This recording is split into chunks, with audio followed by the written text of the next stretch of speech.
In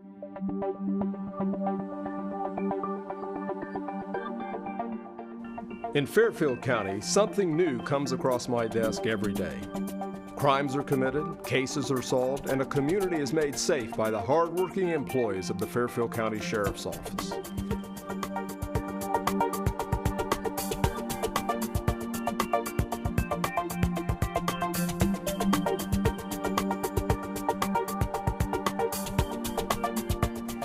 Welcome to This Week with Sheriff Dave Phelan, a weekly program here on LSN. We're also carried by a number of radio affiliates here in Lancaster. And do appreciate you, the viewers and listeners. This program is produced and taped at Fairfield Christian Academy by the students. Our behind-the-scenes executive producer is Kelly Roberts, who lines up the guests, the questions, and does a terrific job behind the scenes. Back, second week in a row by popular demand, is Chief Don McDaniel. Good to have you back, Chief. Thanks for having me, Sheriff. Yeah. Lots of stuff we talked about last week as far as we are almost into Christmas now. Merry Christmas, by the way. Merry Christmas. I think we're allowed to say that, aren't we? Merry Christmas here. And I think we'll get away with that. I think so. Okay. And we talked about some things last week as far as Christmas tips on safety and things, and probably it would be a good thing just to kind of review some of these things. And we talked before airtime about when you have the Christmas tree in front of the window and packages, and sometimes these burglars and stuff will look in the window. Yeah, much like we spoke about with your car, leaving gifts in the back seat of the car where they can be seen from outside. Yeah. It's the same thing at home. You know, if the Christmas tree looks great in front of the window, but we have all these packages there, people are out there looking for that opportunity, much like we mentioned at the mall, and they're going to take advantage of that. So we would suggest that, certainly have your Christmas tree up, certainly have your packages there, but have it where it can't be readily seen from either the porch or the street, right? To avoid that person who may take that opportunity. We also spoke about some other things related to safety, but I thought maybe we could address maybe strangers coming to your door for donations and that type of thing. Oh, that's a good point, yes. During this time of year, we all like to give to charities and help people through the tough times during the holiday season. Just be aware that criminals are out there looking for those opportunities, and they will often knock on doors under the guise of gathering money for various charities.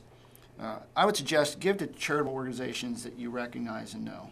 There's a lot of great ones out there with Salvation Army and Red Cross and other, church-related charities. If a reputable charitable organization is knocking on doors asking for donations, they're going to have identification. They're going to have something showing who they are. They're going to have a phone number you could call to verify that they're there legitimately. In lieu of any of those things, it probably is a scam or someone trying to take advantage of the season. So be careful who you donate to. But by all means, feel free to be charitable. Just make sure it's going where you want it to go. If someone comes to your door and they're suspicious of the individual, they need to call you, right? Yeah, please do call us. Again, we spoke about, if your gut is telling you there's something wrong here, there's probably something wrong. Call us. If it's a legitimate charitable outreach or it's someone there for a legitimate purpose, we'll be able to verify that, and things will go fine and they'll be on their way. One thing that we get within the Sheriff's Office, Chief, every year, and this comes up maybe 3, 4, 5 times a year, is someone they'll receive, these are telephone solicitations, and they'll say it's from the Sheriff's Office. We're trying to get money for bulletproof vests. We're trying to get money for our canine unit. We're trying to get money for officers that have been killed or injured in the line of duty. And I don't know if you get many of those. We do. And again, we tell people, as a law enforcement agency, we do not call on the phone and solicit people for money. Right. We just don't do it. The Lancaster Police Department does not do that either, and that's not the way governments raise money. And police departments and sheriff's departments are part of government. We don't do fundraising over the phone. Right. It's again, I go back to that gut reaction. If it doesn't seem right, doesn't feel right, it's probably a scam. And we talked about this last week, but I think it's also important that the number of packages that are delivered, and to me it's almost it's been a sea change as far as people buy so many things today online. Many people don't shop like they used to, and so what happens is people start getting a lot of packages on their porch, and we talked before airtime about tracking the packages. Yes. all the major package delivery systems offer a tracking system. Take advantage of that. Okay. Most tracking is free, and you can even insure should you choose to insure your delivery, you can insure it also. But tracking is a great way to make sure your package was delivered. You can determine when it was delivered, oftentimes it'll say where it was delivered, front door, garage, that type of thing. So yes, by all means, use your tracking service. And one of the things that you see as we get into this season is people hosting parties. Yes, it's holiday season. You're going to have Thanksgiving gatherings. You're going to have Christmas parties, and we want people to be able to enjoy their party, and by all means, do so. But let's think about what we're doing. If you're attending a party, think about making sure we eat before we go. If you're going to consume alcoholic beverages, do it in moderation, and by all means, do not drink and drive. Right. If you're hosting that party, provide non-alcoholic beverages. There's a lot of people that may or may not drink alcohol, and they go to a party, there's not an option, so they go ahead and drink a drink. They may not have drank had there been soda or tea or something else available. If you are hosting that party, offer some form of transportation. Encourage your guests to be responsible. Those types of things may seem like common sense, but we're still having occasional people that make bad decisions, and if you're hosting that party, let's try to help them avoid that bad decision. And certainly as we get into the Christmas season, as far as people out just driving generally intoxicated, I mean, that's tragic, but it's true that we see the consumption of alcohol tends to increase as we get into Christmas.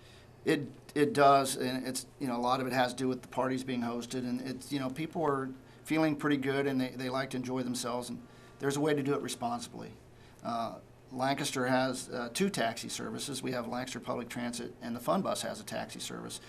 During the holiday season, they're available, and oftentimes, say it's a party at a business, sometimes a business will offer transportation through that taxi service free of charge. Well, I didn't know that. And there's some promotions on those types of events when they do it. It's often a gesture by multiple businesses teaming together to offer rides home when people need them. Wow. So lots of good things going on. Let's talk a little bit about some things going on in Lancaster. I know that the Lancaster Police Department has been particularly aggressive as far as drugs and those kind of things. You've been doing some saturation patrols and different things like that. Yeah, over the last several months, actually probably more than a year now, we've initiated some, as you say, saturation patrols in conjunction with the Major Crimes Unit, which both of our departments are part of, as well as some agencies outside the county, Hocking County, Athens County. And what we're able to do is bring additional staffing, additional officers to Lancaster, and we'll saturate an area where we're having complaints on drug activity. We've made multiple arrests, took both narcotics, other types of drugs, and even weapons off the street. Find people wanted on warrant arrest where they haven't shown up for court, or maybe they have a warrant for a crime that they've committed and they've been charged with. So what we've discovered is we have been able to impact some of this activity. As you mentioned previously, the Fairfield County Sheriff's Office, the Pickerington Police Department, the Lancaster Police Department, Highway Patrol, we have a great relationship, and because of these relationships, we're able to do these types of things. I think our special response team and your SWAT team were recently training together. Right. Those are critical, and that's the cooperation that we're able to develop with these relationships. And you also, within the Lancaster Police Department, your headquarters, you have a drug drop-off box. Yes. Well, that was actually a grant-funded drug drop-off box. It's available for anyone at all who has prescription drugs at home that are no longer of use to them. Maybe for whatever reason they just don't need it anymore and they want to dispose of it properly to make sure it doesn't get in the wrong hands. Specifically narcotics, but any drug that is expired and or no longer of use, they can bring it to the drug drop-off box, open it up, drop it in there, and then we'll dispose of it properly. And that's 24/7? Yes, it's 24/7. It's in the lobby at the Lancaster Police Department. And I believe Pickerington Police Department also has a drug drop-off box for the Pickerington area. So what are some of the other specialized programs you have within the Lancaster Police? I know you have a community relations unit and some of the things they take care of. Yeah, our community services unit, community relations unit, they, a lot of people think of that as our DARE program. Well, DARE program is one small part of that. They essentially do a lot of community outreach. We run a Citizens Police Academy, which is coordinated by the CSU unit. What is the police? The Citizen Police Academy is a group of individuals who have shown interest in the Lancaster Police Department and want to kind of find out, what do police officers do? What training do we get? It's a 8-week course developed by our officers to teach, I guess, a member of the public a little bit about what we do, expose them to some of the policies and some of the types of activity that we do, and give them a real quick course on what it's like to be a police officer. We talk about domestic violence, we talk about laws of arrest, we talk about search and seizure, talk about building searches and crime scene processing, and we even take them on the range and do an orientation on firearms and the firearms that the police officers use during their daily duties, and our tasers, which is a non-lethal weapon. They're exposed, and we even let them take a little bit of training on the range where they can actually, if they desire, they can fire one of our weapons and see what it feels like and get a little experience there. You don't have to taser them, though, do you? We do not taser them. Okay. Or pepper spray them. Or pepper. That's good. That's good. How would a citizen get involved in this? Or when's the next class, or have you? We're currently running a class every other year, and we had a class in 2016. Okay. Our next class will be in 2018. Okay. If they want to watch the Lancaster Police Department website, there'll be applications online, and we have had we have done annual courses. If there is a demand, we could look at moving that time up, but we try to do it every other year. On your website, what is some of the information provided for the citizens? Essentially about everything that you want to know about the police department: how to obtain a report, how to get crash reports, how to contact the appropriate watch commander should you have questions for various supervisors during a time of day, how to reach our detective bureau, how to access public records, essentially who to call when you need it, that type of thing. So lots of good things going on there. So I guess before we go off the air, you've been a police officer how many years? 30 years. 30 years. Biggest change you've seen from the time you were a rookie to today? It really is the technology. Yeah. The officers have information in their hands immediately.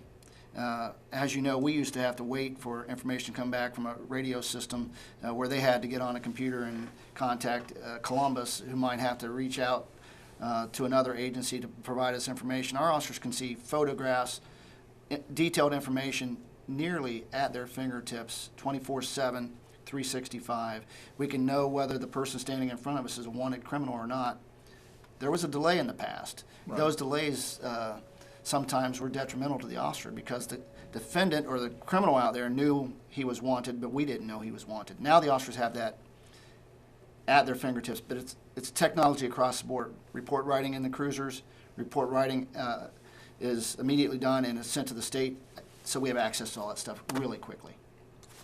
Chief Don McDaniel joining us the last couple weeks. Do appreciate you taking time out of your schedule. A lot of good information, and I'm sure of interest to our viewers and listeners. Well, the clock on the wall says we're just about out of time. It's still next week, same time, same place.